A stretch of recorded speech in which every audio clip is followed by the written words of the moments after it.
Hello दोस्तों, आप सभी का आपके अपनी यूट्यूब चैनल पर स्वागत है। आज हम बात करने वाले हैं DGA-FMS के जो एडमिट कार्ड हैं उसको लेकर अपडेट आई है। और आपको एडमिट कार्ड है वो कहाँ पर मिलेगा, और आपका जो एग्ज़ाम है वो कब होने वाला है, एग्ज़ाम होगा या फिजिकल पहले रहने वाला है। तो और आपको यानी जो एडमिट कार्ड है वो आपका मतलब सभी का आएगा या नहीं आएगा, तो इन सभी बातों का डिस्कशन इस वीडियो के अंदर करने वाले हैं। तो वीडियो को अंत तक जरूर देखना, प्रत्येक इन्फॉर्मेशन आपके लिए इम्पोर्टेंट हो रहने वाली है। तो वीडियो स्टार्ट करते हैं। तो जो आपकी जो DGA-FMS की जो वैकेंसी आई थी, जो वो MTS हो, LDC की हों, और भी बहुत सारी पोस्ट थी जो आपकी DGA-FMS के अंदर आपकी बहुत सारी पोस्टों की वैकेंसी वो आई थी।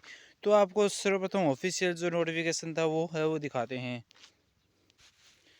तो ये ऑफिशियल नोटिफिकेशन है जो गवर्नमेंट ऑफ इंडिया के द्वारा जारी किया गया है, जिससे जो DGA-FMS है, जो यानी आपका जो directorate general of armed forces medical services, DGA-FMS की जो वैकेंसी आई थी, ग्रुप सी की जो वैकेंसी थी आपकी, और सिविलियन पोस्ट थी।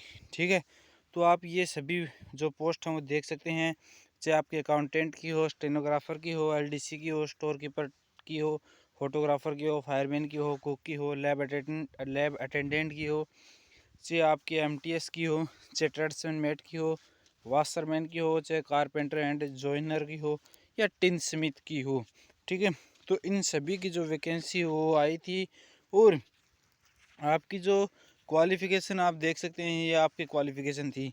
और आपके जो फॉर्म फिलअप थे वो भरे गए थे आपके 7 जनवरी 2025 के 12 बजे से लेकर 6 फरवरी के रात 12 बजे तक आपके फॉर्म फिलअप वो भरे गए थे। यानी 7 जनवरी से 6 फरवरी तक आपकी फॉर्म फिलअप वो भरे गए थे। ऑनलाइन आपका मोड था, यानी ऑनलाइन एप्लीकेशन फॉर्म फिलअप वो किए गए थे।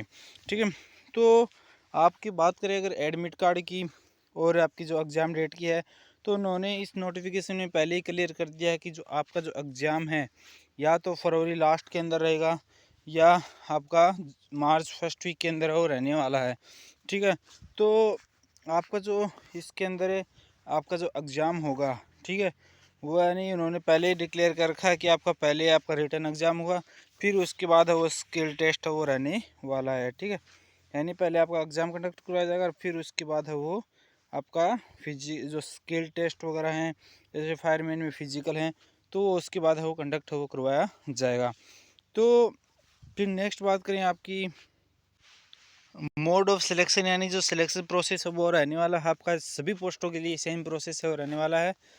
तो आपका जो सर्वप्रथम आपका होगा, यानी selection will be made on basis of competitive examination which will be consist of 2 parts. यानी आपके जो सभी पोस्टों के लिए 2 पार्ट में आपकी भर्ती कंडक्ट करवाई जाएगी। ठीक है, पहले आपका रिटन एग्ज़ाम रहेगा। ठीक है, फर्स्ट पार्ट के अंदर आपके क्या रहने वाले हैं, रिटन एग्ज़ाम रहेगा, 100 मार्क्स का रिटन एग्ज़ाम रहेगा। फिर आपका जो स्किल टेस्ट है, ट्रेड टेस्ट है वो रहने वाला है। फिर जो क्वालिफाइंग नेचर का रहने वाला है उसका कोई भी आपको नंबर वो नहीं मिलेगा।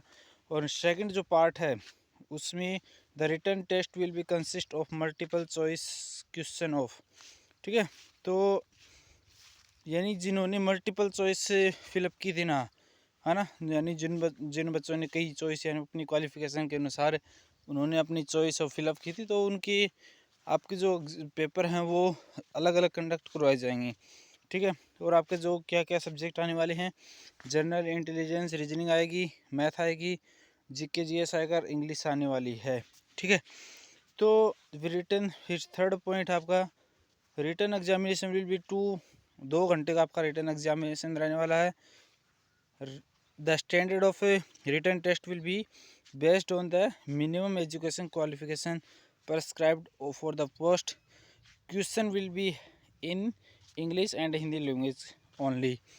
फिर नेक्स्ट पॉइंट है, यानी आपका जो 2 घंटा का एग्जाम पेपर रहेगा और दोनों हिंदी और इंग्लिश दोनों लैंग्वेज में आपका पेपर हो रहने वाला। फिर नेक्स्ट है, candidate who qualify written examination will be called for trade specific test as applicable to the post applied for where required the number of candidates will be called for trade specific test will be 5 to 7 times the number of vacancy।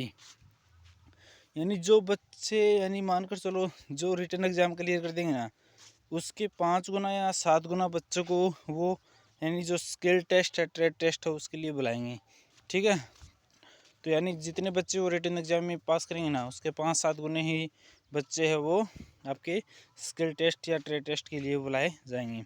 फिर next बात करें तो आपका इस यानी जो मानकर चलो इस पूरे नोटिफिकेशन में कहीं पर भी ऐसा नहीं लिख रखा कि बच्चों को परसेंटेज बेस पे बुलाया जाएगा। ठीक है, तो अभी भी संभावना है कि सभी बच्चों को वो रिटन एग्जामिनेशन के लिए बुलाया जाए। जो ग्रुप सी की जो सिविलियन पोस्ट है DGA FMS के लिए, तो मानकर चलो आपका फरवरी लास्ट या उन्होंने नोटिफिकेशन में बता रखा कि या तो फरवरी लास्ट में आपका एग्ज़ाम हो सकता है या मार्च फर्स्ट वीक में। तो फरवरी लास्ट वीक में यदि आपका एग्ज़ाम होगा तो आपको यानी 1 हफ्ते के अंदर 1 वीक के अंदर आपको अपडेट है वो मिल जाएगा एडमिट कार्ड को लेकर। ठीक है, तो यानी यदि फेब लास्ट में आपका एग्ज़ाम होता है, ठीक है, फेब लास्ट में यदि आपका एग्ज़ाम कंडक्ट करवाया जाता है तो आपको यानी 1 वीक के अंदर अपडेट मिल जाएगा। यदि किसी कारणवश फेब लास्ट के अंदर, फरवरी लास्ट के अंदर आपका एग्ज़ाम नहीं हो पाता है और आपका एग्ज़ाम होता है मार्च में, आपका एग्ज़ाम क्या होता है मार्च के अंदर होता है, मार्च में यदि आपका एग्ज़ाम होता है तो मानकर चलो आपको फरवरी लास्ट तक आपको एडमिट कार्ड वो आपको DGA FMS की सभी पोस्टों का एडमिट कार्ड वो मिल जाएगा। यदि एग्ज़ाम मार्च में कंडक्ट हो करवाया जाता है, उन्होंने पहले डिक्लेयर कर रखा है यानी आपको मार्च से पहले आपका एग्ज़ाम हो जाएगा। सभी पोस्टों के लिए जो एग्ज़ाम होने वाला है वो आपका मार्च से पहले आपका सभी पोस्टों के लिए एग्ज़ाम हो जाएगा। उन्होंने क्लियर कर रखा है कि फरवरी लास्ट या मार्च में आपका एग्ज़ाम कंडक्ट वो करवाया जाएगा। यदि किसी कारण फरवरी लास्ट में नहीं हो पाता है तो मार्च में कंफर्म है वो आपका एग्ज़ाम है होने वाला है। तो 1 वीक के अंदर यदि फरवरी लास्ट में हो तो अपडेट मिल जाएगा, एडमिट कार्ड आ जाएंगे, और मार्च में होगा तो फरवरी लास्ट तक आपका एडमिट कार्ड हो आपको मिल जाएगा। तो जैसे ही कोई अपडेट आएगी तो सबसे पहले आपको इसी चैनल पर देखने को मिलेगी। तो इस चैनल से जुड़े रहिए और इस चैनल को सब्सक्राइब जरूर कर लेना और बेल आइकन की घंटी को प्रेस कर लेना ताकि आपको नोटिफिकेशन वो मिलते रहे। और हमारे जितने भी ऑफिशियल पेज हैं उनको भी ज्वाइन हो कर सकते हैं। और बात करें अगर जिन बच्चों ने बहुत सारी पोस्टों के लिए अप्लाई किया है अपने क्वालिफिकेशन के अनुसार, तो उनको सभी का एग्ज़ाम हो देने को मौका मिलेगा। जितनी भी पोस्ट उन्होंने सेलेक्ट की थी, प्रेफरेंस दी थी, चाहे MTS हो, RDC हो, अन्य पोस्ट हो कोई भी, तो उनको सभी को अलग अलग वो आपको एग्ज़ाम देने को मौका मिलेगा। क्योंकि अलग अलग डेट को अलग अलग पोस्टों के लिए एग्ज़ाम हो रहने वाला है।